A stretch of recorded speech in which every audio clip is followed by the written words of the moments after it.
Join our family for AFCON Morocco 2025 from 21 December to 18 January. Available on DSTV and GoTV.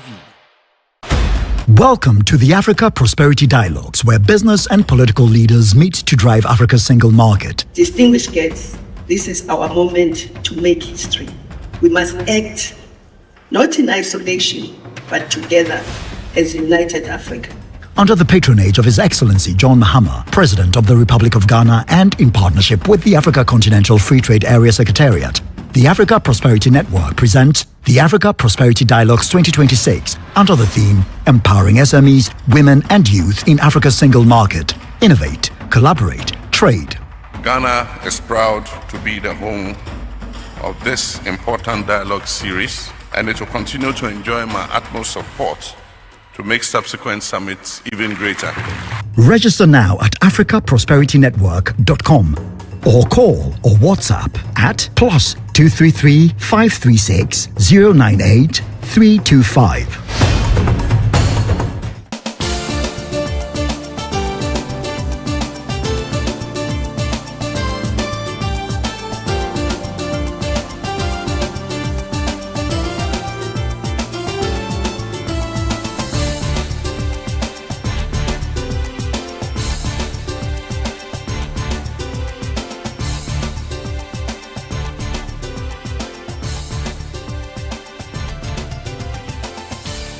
If I were reading the news in Accra, I wouldn't bother if I mispronounce her name. But because she's sitting right in front of me, I have to pronounce it well. So I'll try. Dr. Nkosazana Dlamini-Zuma, former Chairperson, African Union Commission. Doc, you're welcome to Face to Face. Thank you very much for having me. How are you, Mommy? I'm fine, thanks. Have I pronounced the name well? Yes, you did. You know, we like South African accents here. It's very nice. I don't know if you like our accent. I don't know if our accent comes the way it comes to you as well. You have done the continental tour, so you've seen and heard various people speak. When we hear South Africans speak, we like it. How do you pronounce the name? Well, for some reason, for me, when I'm in any African country, I'm at home. Okay. So I never compare because I just take it, I'm at home. So it is, your name is not the one that the Xhosa that has the clicks. This is regular as I pronounce it. That's how I pronounce it, correct? Nkosazana. Nkosazana. Okay. Yes. Okay. Sounds to me like the national anthem of South Africa. Yeah. Yes, it's exactly. Yeah. How are you doing? How is you're no more in active politics, right? Yes and no. Okay. I decided to retire from government and parliament, but for now I'm still in the African National Congress. So that's why I say yes and no. Partly. Yeah. So when you say African National Congress, for my audience in Ghana, that is the biggest political party in South Africa. Yeah. The biggest, the oldest, the ANC. Biggest, oldest independent party. Yes. I want to even equate it to the Communist Party of China, where the party remains the same, the leader keeps changing. Is that a fair attribution? Yes, the party remains the same. It's the ANC, but yes, it does change, come and go. You have been member of parliament before? Yes, I've been a member of parliament since '94. Wow. And then I went to Ethiopia for 4.5 years. Then I went back to parliament. Wow, wow, 94. That's when you got your independence as a country. Yes. And you have served in every government of South Africa from 94. Yes. In the first government, President Mandela appointed me as Minister of Health. You worked with Mandela? Yes, for 5 years as Minister of Health. The one we all revere, you worked, how was working close to Mandela? I only read Long Walk to Freedom. It was very good working with him. He was disciplined. You had to keep time. Okay. If he says the meeting starts at 9, he closes the door at 9. Wow. If you are not there, he'll start the meeting and he'll open later and then apologize for starting before you came. Wow. Instead of you should be apologizing to him for coming late. But if that happens, you'll never be late again. That's true. So he was a stickler for time, but just for discipline general. You were his minister for what? Health. Health. Yes. Because you are a health practitioner, you're a medical doctor. Yes, I'm a medical doctor. And under Thabo Mbeki, who took over from Nelson, I was Minister of Foreign Affairs for 10 years. He sent you abroad. Yes. So you were traveling. I'm sure that was when you did a lot of, because you are celebrated mostly for your role as a foreign affairs minister. Many say that you were the most active, most powerful. You are also the longest serving foreign affairs minister in South Africa. Well, so far, during apartheid, there was one who served longer than me. But since 94, up to now, at least I've done a full 10 years.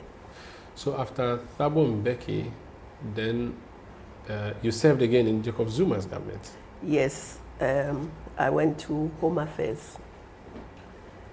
How was that?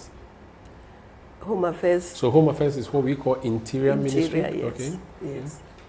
And there I didn't finish 5 years because that's when I went to Addis, because the SADC region decided that they wanted to compete for that position. Commission chair. And they decided I must represent SADC. So did you have to then resign as member of parliament to go and do that? Yes, I had to resign. Okay. Yes. So SADC being the Southern African Development, our version of ECOWAS. Yes, of it's ECOWAS. our version of ECOWAS. And so you went to Addis Ababa, the capital of AU. Yes. To go and operate there. Yes. For 7 years, is it? No, for 4.5 years. Okay. Normally it's 4 years, but they asked me to stay an additional 6 months. Yeah. Then after that, you served again under Cyril Ramaphosa. Yes. His first term. Yes. As a what? I started as Minister of Planning, Monitoring and Evaluation, and then as Minister of Local Government and Traditional Affairs. And then when I retired, I was Minister of Women, Youth and Persons with Disability. What about you made all the presidents of South Africa want to work with you and give you a job? I don't know.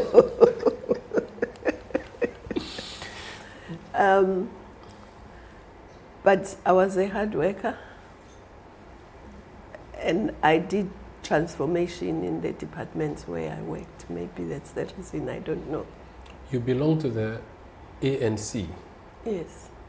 It was a very powerful tool, vehicle for independence.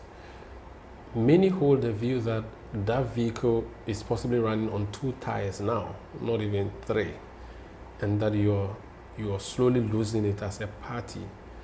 As someone who is in the helm of affairs of the ANC, do you see that? Is that true, or is someone just trying to say something for their own benefit? Well, it's partly true. I think that's why even as the ANC, we've realized that we have to renew ourselves. There has to be a renewal because we seem to have lost trust of the people, judging also from the last election, where for the first time we were way under 50%. So we are trying to renew the organization, try and bring it back to its former glory. It's not easy, but we are trying. So this party's antecedent is the apartheid era. You lived apartheid. We have heard about it from here. We've watched movies, we've read books, but we don't feel it. Yes, I was born during apartheid, and I left South Africa when I was a medical student. So, yes, I lived. When you say you left, you ran away? Yes, because they wanted to arrest me, so I escaped.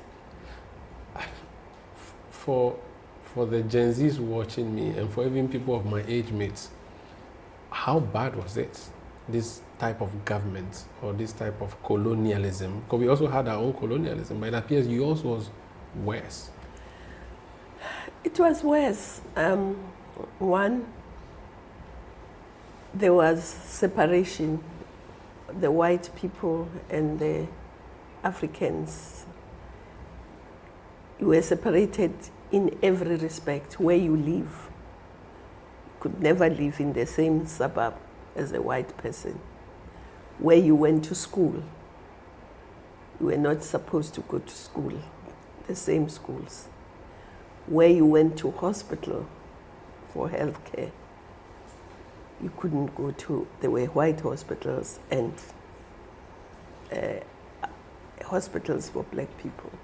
So everything was like that. But they were not equal. The white schools, white hospitals, white everything was more abundant and better. The Africans, even in the bus,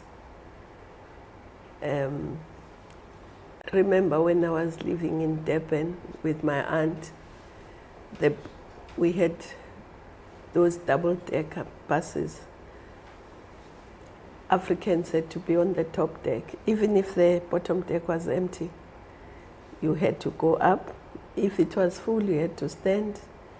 If there was no space to stand, you have to wait for the next bus. But even if the bottom deck was empty, because it was for white people. This was what, 60s or 70s? I was born in 1949, so from that time. Oh. Oh yes, I'm old. Wow. You're my dad's age mates. Ah. So everything was just separate. And for Africans, it was very different. I can't picture it because I went to Durban in 2018. I loved the beaches. I loved how we were not allowed to play in those.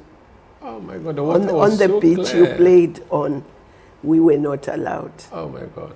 Even some shops, in some shops we were not allowed inside the shop. There was a little window, you had to peep through that window and point at what you want. But white people could go in. At the bank, there were two queues, the white queue and the black queue. And as black women, you were treated as a minor.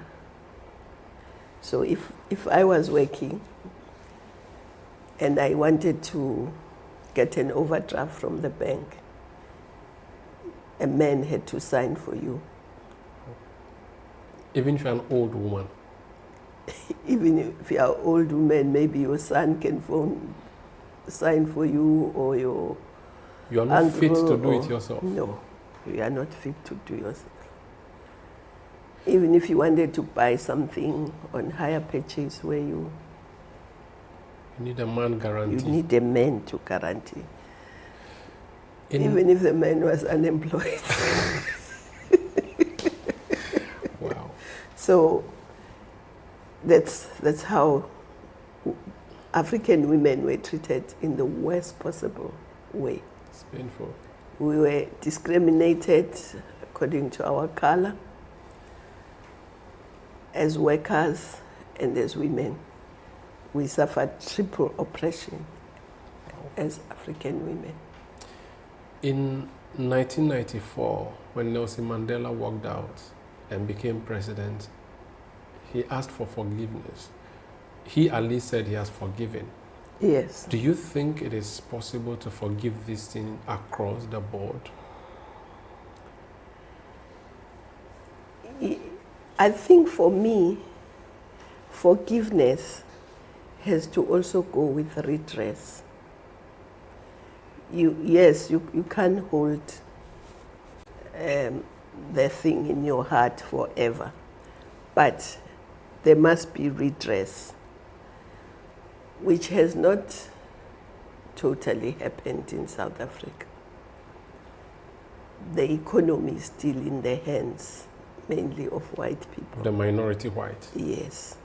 The financial sector is still in their hands. The land is still in their hands.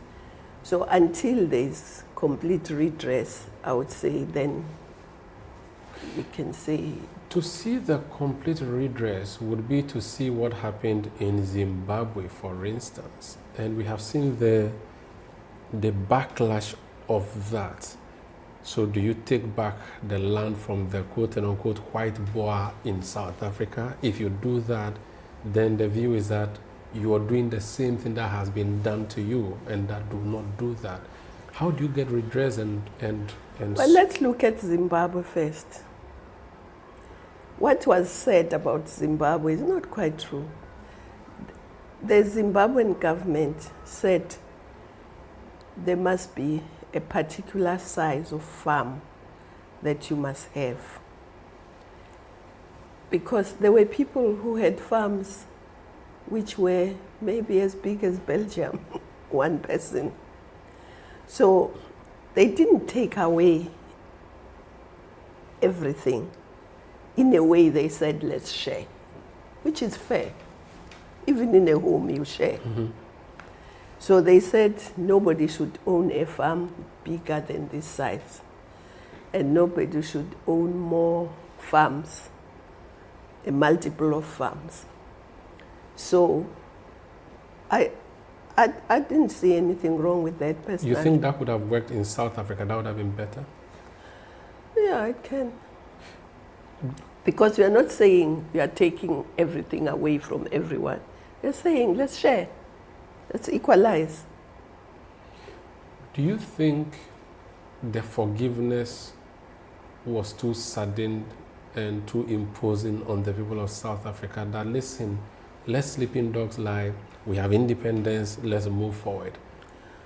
Well, I think the forgiveness was probably to say, let's put down arms.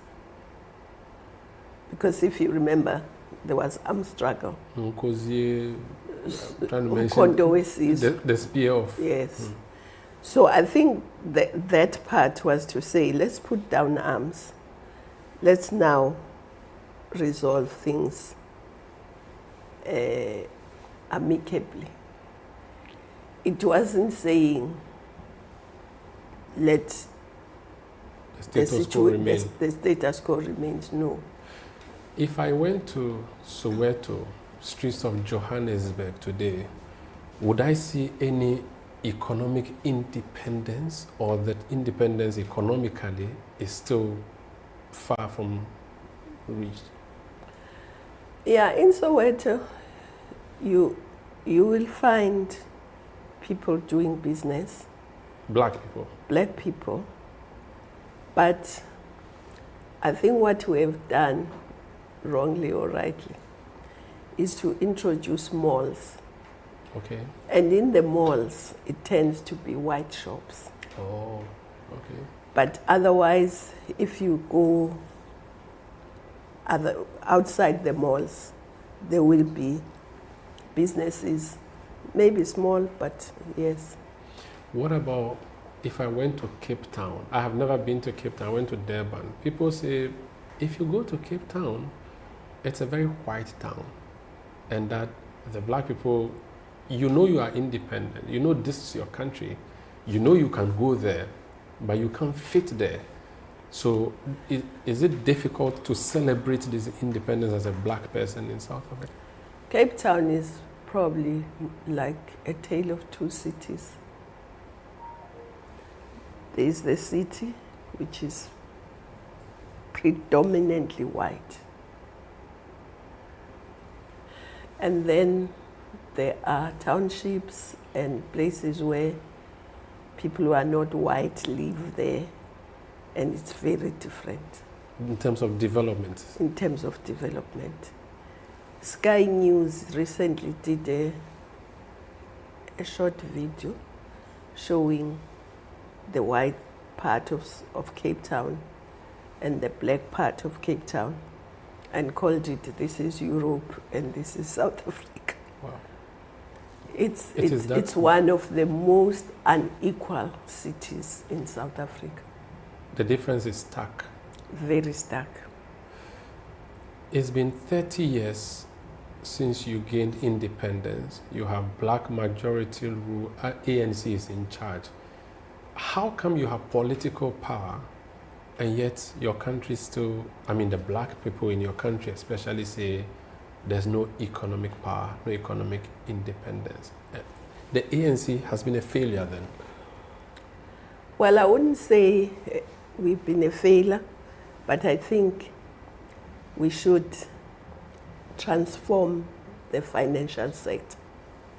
Because the financial sector is the one, if you have a good idea and you want finance, you have to go to the bank to get finance. And the banks are not financing black people, women and youth to the same extent as they finance the white people. Even under independence, there's discrimination. Yes, because remember I talked about redress. Yes. They will say, what is your collateral? Which you don't have. Which you don't have. From your great-grandfather, there's Yes. nothing. Because they don't consider, even if you have cows, they don't consider them as a collateral. Yeah, that's true. They say you must have immovable property. But also the immovable property should be in a place where you have a title deed. Which you may not have. For instance, I grew up in the rural areas. Which area? I still, in KZN, Okay. I still have a home there.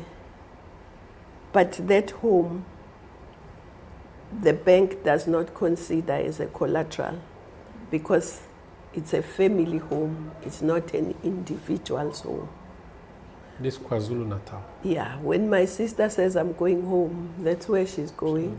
When I say I'm going home, that's where I'm going. Is this the type of village setting homes where they build around with the huts, that kind of settings? The bank will not regard that as No, even if you've built it a double-story brick house, because it's there. They don't care. Yeah. But on the other side, on the other side, if I owe the bank, they can't attach that. I see. Yeah. I see. Interesting. So it works both ways in a way. So you benefit and you suffer. Last question before I take a break. Our president, John Dramani Mahama, here in Ghana, is fighting for reparations. I'm sure you have seen and heard about that. Do you think we deserve reparation as a continent? There are people who say, listen, let's move on. Slavery was many centuries ago. Independence, we got it decades ago. Let's fix ourselves and move forward. Others say, no, we must have reparation done to us or given to us. What's your position on this? Well, if you remember, the AU's theme for this year is precisely that, reparations. But also when we hosted the racism conference in 2001 in Durban, I was foreign minister then, the UN had a resolution that slavery was a crime against humanity and also called for reparations. So it's not only us, even the UN has said we deserve reparations. So we must fight for it. Of course, it's not going to be easy to get reparations, but as a matter of principle, we deserve the reparations. This is Face to Face on Channel 1 Television. My guest is former chairperson of the African Union Commission, the person behind the term, the Africa we want. When we come back, I'll ask her to tell us what she means by the Africa we want, the agenda of AU at 60 or 50, and how are we achieving that, if we are even achieving that at all. And I'm also interested in another agenda of the AU, silencing the guns. The guns are very loud in Sudan, in Burkina Faso, in Nigeria, in Mali. They are very loud. Can we truly silence them? What is preventing us from seeing them silenced? And then, as someone from the Fulani ethnic group known as nomads, I want to hear what her view is on this agenda to have an Africa without borders. I would be happy. I can move my cattle from Benin to Cameroon without anybody stopping me. But is that possible now without a passport? And even the AU passport, what is the agenda with that? Please stay with us.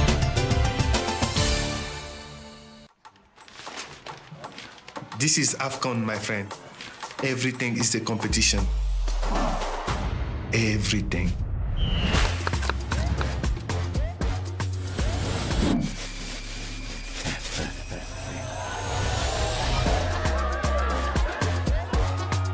Join our family for AFCON Morocco 2025 from 21 December to 18 January.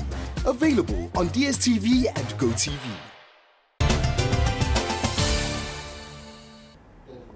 You're welcome back. This is Face to Face on Channel 1 Television. I'm Umaru Sanda Amadu. My guest today is a very powerful woman on the continent of Africa. She's been chairperson of the African Union Commission. She's currently chairperson of the Advisory Council of the Africa Prosperity Network, APN. You know about the Africa Prosperity Network dialogues that we have been having here in Accra. She's a chairperson of the Governing Council. We'll talk about what the agenda is or what the plan is. But before then, let's talk about the history. You went to Addis Ababa, the African Union, in 2012. Okay, you spent almost 5 years there. The AU, how relevant is it to us as a continent today? I think the AU is very relevant, but it's as relevant as its citizens take it seriously. Because what happens at the AU, the heads of state gather, they discuss how to take the continental agenda forward. They agree, they go back, because the implementation is not at the AU level, it's at the head of state, at the state level. So member states, if they push the agenda, AU would be very relevant. But sometimes governments need to be pushed by their citizens. So I think it's important that citizens understand the decisions that are taken there and make sure that they are implemented at the member state level. So as a commission, you were like the secretariat. That's what you Yes. are. So you come up with a policy and leave it for the member states to implement. Yes. Now, it was the same time that you adopted the agenda for the 5 decades of the AU. Yes, that was the time. That's Agenda 2063, right? Yes, because it was from 2013 to 2063. Okay, so it's not the age of AU that you were planning to celebrate. You are rather planning to celebrate from the day that you adopted that plan. Let me give you the historic Thank you. reason why the date. Okay.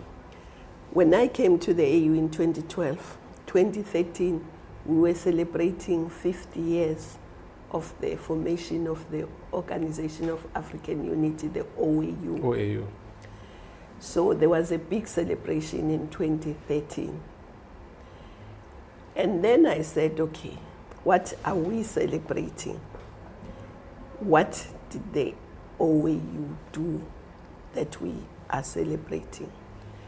And we said they decolonized the continent, because other than Western Sahara, the continent was decolonized. And I looked back at the history. In 1945, in Manchester, there was a Pan-African Congress there, which involved Pan-Africanists from the continent, but also from the diaspora. And one of the decisions they took in 1945 was that Africa must be decolonized within 50 years. That was the agenda. That was the agenda. So the OAU's main agenda was to decolonize. And South Africa was decolonized on the 49th year, right? So then the question was, okay, we're coming here to celebrate the decolonization of Africa. When we come back in another 50 years, what will we be celebrating? What will be the agenda? It won't be about colonialism. No, it has to be about something else. And that's why I then said, we should be building the Africa we want, because the Africa we have is not the Africa we want. And the Africa we want can only be built by us. So maybe in the next 50 years, let's be building that Africa. So that in 50 years, 2063, when we come, we can say, this is what we have achieved beyond colonization. So this Africa we want, were there themes or thematic areas, and were there specific tasks? Like, we have seen the Millennium Development Goals, 15 years. These are the timelines. This is what we expect to see. Then Sustainable Development Goals by 2030. Each country be A, B, C, D, do A, B, C, D. Did we have that kind of timeline and themes for the Africa we want, for the continent-wide and member? Yes. First of all, how was that agenda crafted? We had a wide consultation of different sectors from the continent. We consulted the youth, we consulted women, scientists, even trade unions, religious leaders. We consulted artists, almost every sector. We consulted and said, what is the Africa you want? So all of them made an input. We didn't sit in Addis and decided for them. It was a consultative process. Everyone made an input, and then we put that together. And that's what then formed the basis of this agenda. And we then said, okay, this agenda had 7 aspirations, and then we said, let's divide it into 10-year implementation plan. Implementation. So the first 10 years we put together. Then the second 10 years, I was not there anymore. But what we then were hoping that in the first 10 years, we could silence the guns. I'm sure the guns are laughing at you. Because you can't really have development without peace. When there's war, without peace. But equally, you can't sustain peace if there's no development. So we then said, let's see if we can silence the guns. And then we also said, we need to have the Africa Continental Free Trade amongst the things we have to do in the first 10 years. So by 2023, there should be no wars or minimal wars on the continent. That's the silencing of the guns. We were hoping that there shouldn't be war. Okay. And unfortunately, Sudan erupted after that. There was no war in Sudan at the time. Yes, in West Africa there was Boko Haram. Somalia? Somali, we were trying to deal with it. There was war in Sudan, but there was a process to try and get it sorted. So you would say that the silencing of the gun, you did what, 80%, 70%? Well, maybe those that were there at the time, we could say maybe 70%, but now they are new. Coming up. Like Sudan has so come up. Maintain it has been difficult.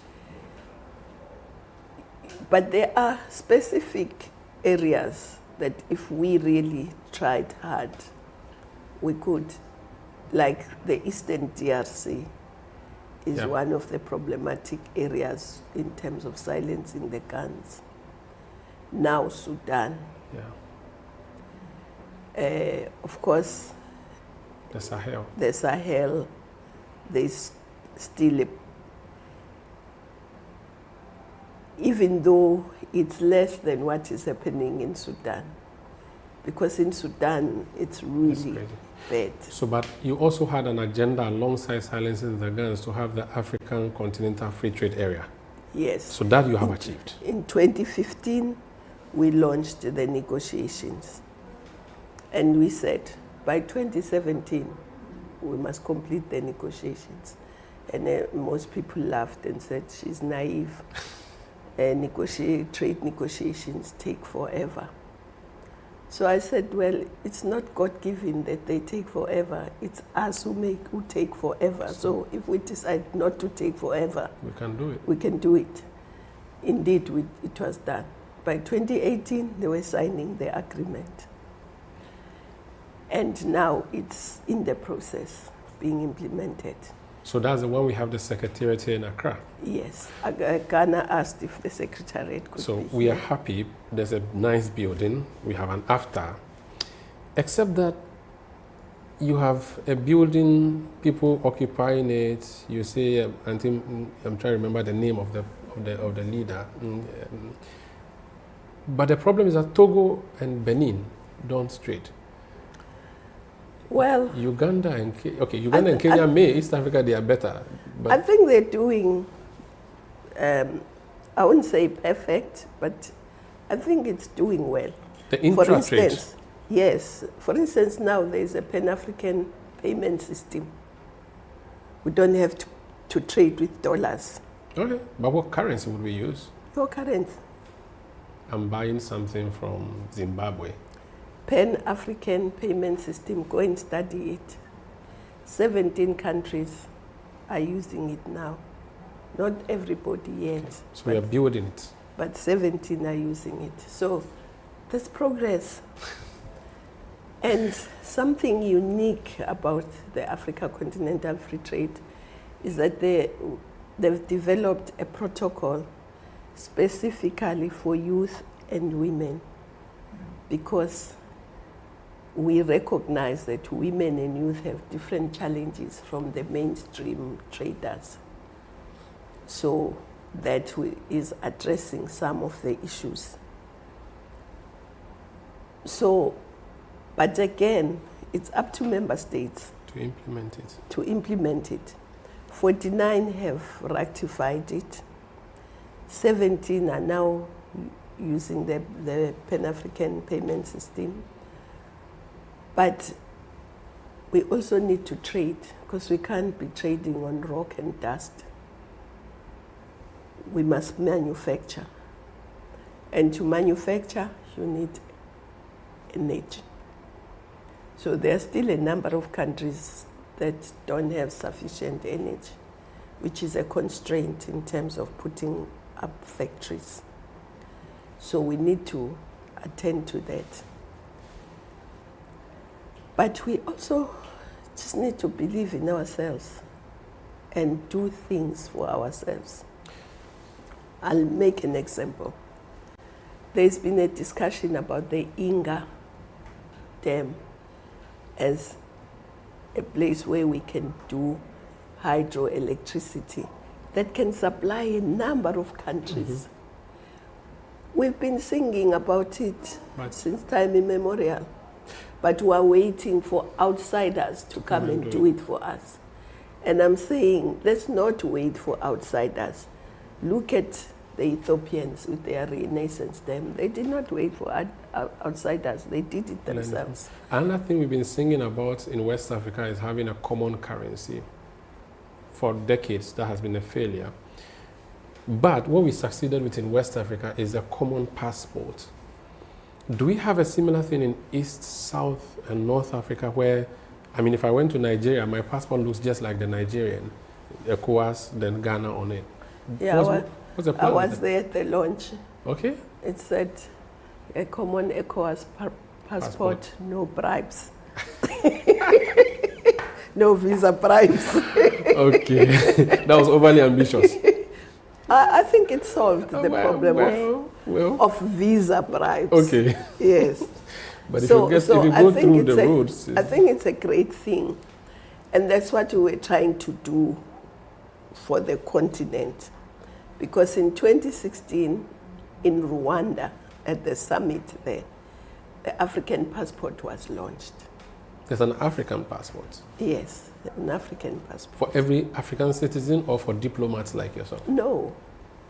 The one that was launched is for Africans. Okay. But because the AU does not know you, so it can't issue a passport to you. So we said every country must be the one that issues the passport to its citizens. It would be, and we used the ECOWAS model, that it would say African passport, Uganda, African passport, Chad. And they agreed. All the heads of state agreed.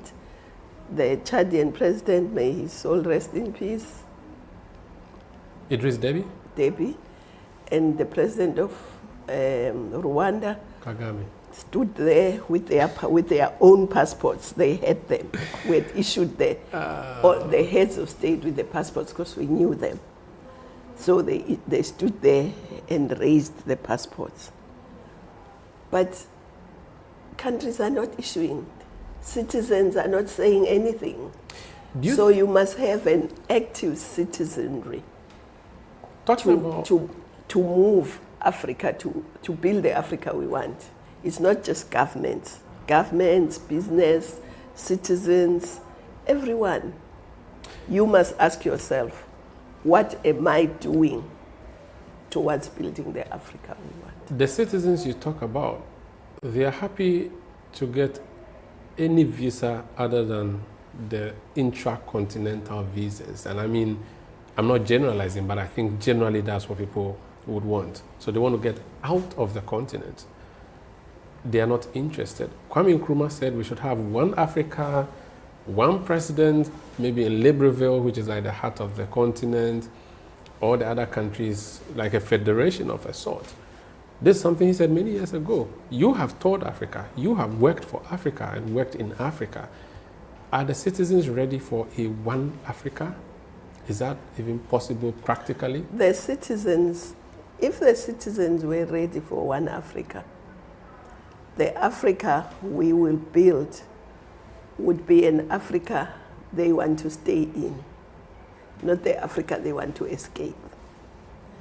So we need to have an environment where, even though we haven't built the Africa we want, citizens must have the view of wanting to fix Africa rather than escape Africa. But there are certain things that governments must do. For instance, in the Agenda 2063, one of the issues is about a skills revolution, so that every person, young person, women, have a skill that they can use to build the continent, that they can use either to get a job or to create jobs. So we are here today in the meeting of entrepreneurs because that's part of building prosperity on the continent. So the skills revolution is critical because most of the people who cross and sometimes drown on the Mediterranean do not have skills, but they think they can work in Europe and get a better euros or pounds.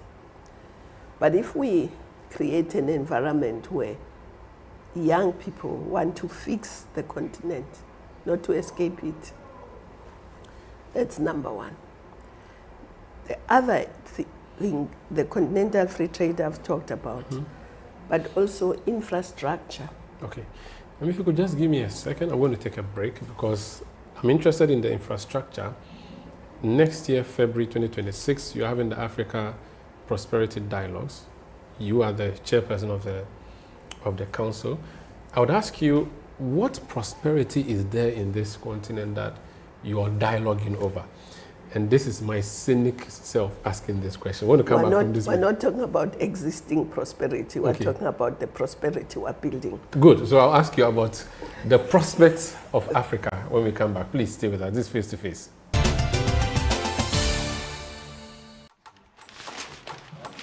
This is AFCON, my friend. Everything is a competition. Everything.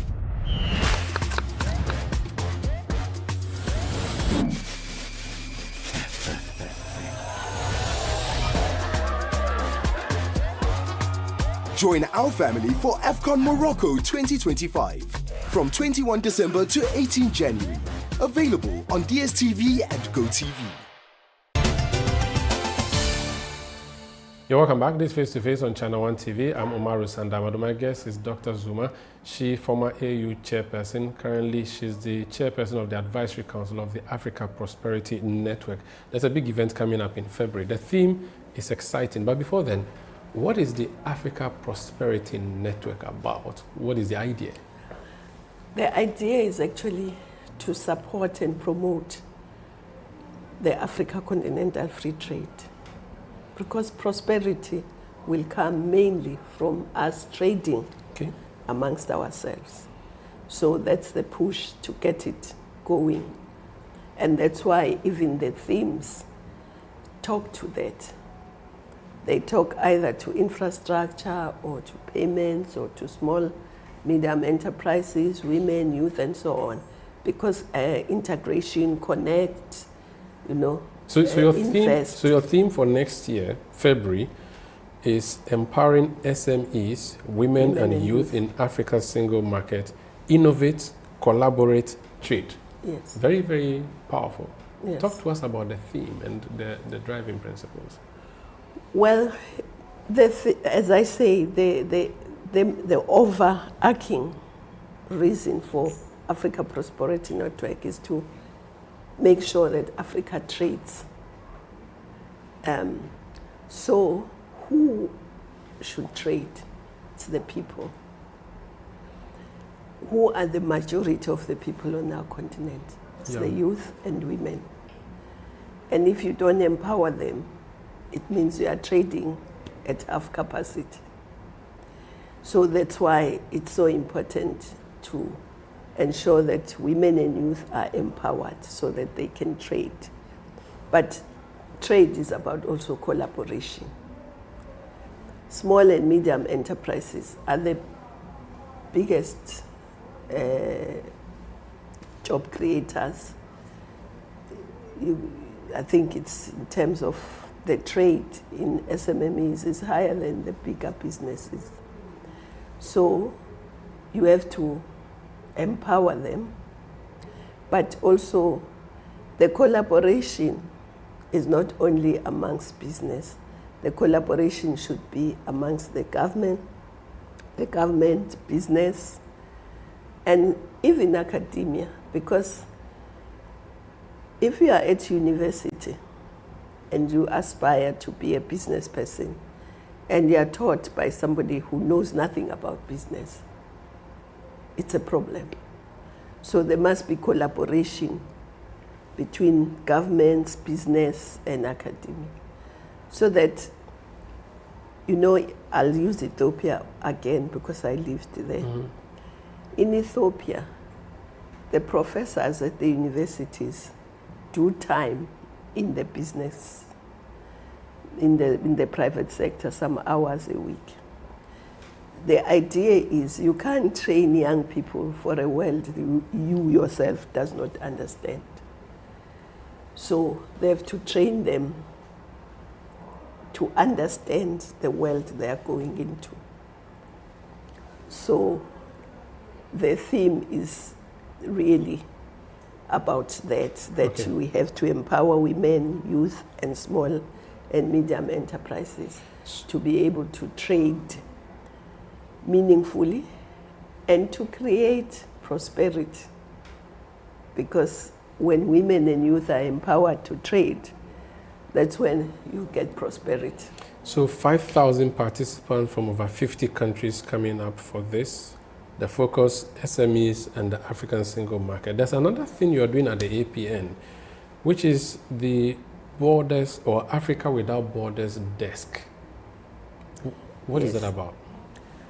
That is about what you talked about earlier, what Gruma said. So the freedom to move without problems. Yes. You should be able to move across the continent freely. We are one continent, one people, Africans. Meaning we want Africans who will be stateless? So I cannot call myself Ghanaian, you can't call yourself Nigerian. Is that the plan? I'm not a South African. I'm an African born in South Africa. You are an African born in Nigeria. People see and associate with the country that they are in. Yes, but let's look back. How did that country come about? Was it us voluntarily drawing that It was border? Belgium. So why should we adore things that were imposed on us, that are actually not helping us? If they were helping us, yes, I would say maybe. But they are not helping us. They are actually impeding our progress. So let's look at Southern Africa. Well, let's start with ECOWAS. You have a passport. Mm-hmm. And once you have that passport, you can move freely in any of the countries. That's a good thing. Look at what Botswana, Namibia, and Zambia have done recently. They've banned the passport amongst those three countries. You can move with just your ID across. If you are Zambian, you can go to Botswana, Namibia, just with your ID and vice versa. Shouldn't we all do that? It will be beautiful. Yes, that's what. But you mentioned infrastructure. That's what a borderless Africa means. But it needs good infrastructure, a working rail system, a working road system. Yes. And then we'll talk about air transport. Yes, it needs infrastructure, transport, ICT, connecting. It needs all sorts of infrastructure, air, rail, sea, which we have neglected. Yeah. But in the continent, 90% of our imports and exports are carried through the maritime highways. We don't own a single vessel, not one. People inside those vessels, more than 90% or 99% are not African. So, I mean, is there hope really for the continent? There is hope if you and me and everyone else takes an interest. Because I'm talking to you, you should be actually going to back to investigate. Your investigative journalism should go back and say, what have these heads of state agreed on? Why are they not implementing it? And question them. Yes, and say, as citizens, we want you to implement what you have agreed. We're not imposing anything. It's what you have agreed. So we need roads. Eventually, we even need high-speed rail that connects us. Yeah. Why shouldn't I come here by train? Should be easy. From Johannesburg. Should be easy. So, but we have to put our mind to it and work on it as citizens, as business, as governments, as academics, everyone working together. Getting the citizens, I hear you are gathering some signatures to present to the African Union. How far with that, and can that really push much? I think that for me, that would be more symbolic. Okay. What must push is you saying on your station, we want free movement of people. We will do that. As citizens of this country. We want students to say, we want free movement of people. Women to say, we want free movement. If everybody in the country said that, the government would sit up and listen. Thank you so much for speaking to us. But before we go, I want you to look at the camera and talk to the youth watching you in Lusaka, for instance, or in Harare, or in Cape Coast, and tell them that don't leave the continent, stay and fix it. Yes. Young people, we left the continent to go and train so that we can fight for freedom. But now you must get the skills in your own country. You must ensure that we fix the continent. Don't escape the continent. Let's fix it. Let's mobilize the young people and other people, Africans from the diaspora, to come and work with us to fix the continent. And as Nkrumah said, divided we are weak, but united Africa can be the biggest force for good in the world. Inshallah. So we want to be that force for good in the world. But we all have to work together, and the young people must be the force behind it. Thank you so much, Mommy, for speaking to us. It's a privilege, and I appreciate it. You're welcome.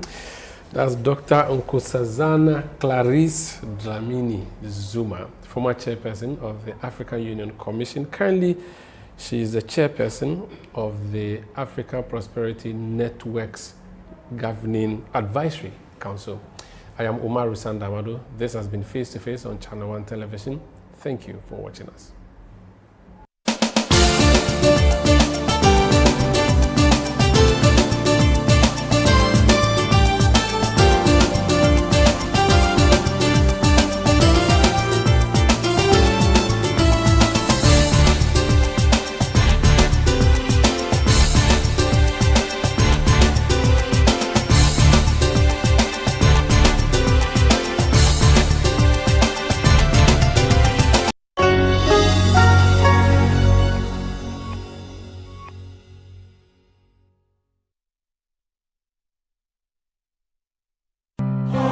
Seconds on Dadie Ghana. Are you ready? The Blue Magic is rising again as Pre-Sec Legon celebrates 87 years of unstoppable excellence. This year, Pre-Sec and the Odadie Global Association presents the electrifying 87th Speech and Prize Giving Day under the theme Celebrating Our Heritage, Shaping Future Leaders Through Discipline and Academic Excellence. The date, Saturday, 29th November. The time, 9:30 a.m. sharp. The venue, Pre-Sec